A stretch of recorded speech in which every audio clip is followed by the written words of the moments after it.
What each and every one of you have done during this pandemic to make sure our children are fed is unbelievable.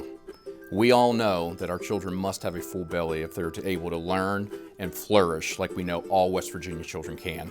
Today is a day to celebrate your numerous accomplishments and revel in the remarkable lessons learned.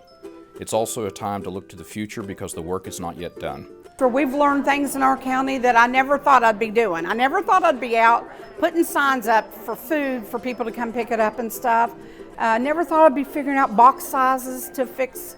There's just so much, but I would say please don't give up because our kids are counting on us. And I mean, it's why we do what we do every day.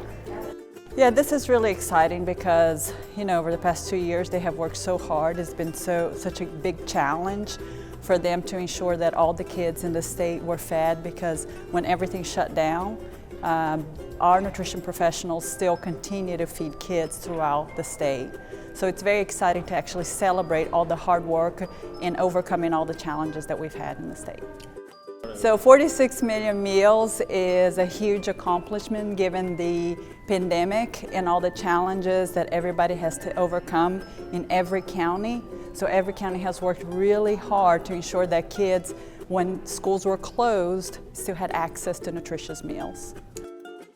Your efforts are an absolute inspiration to all of us, and please know the families of this great state appreciate everything you've done for their children, making sure that their children are fed and have that one caring adult we know looking out for them day by day.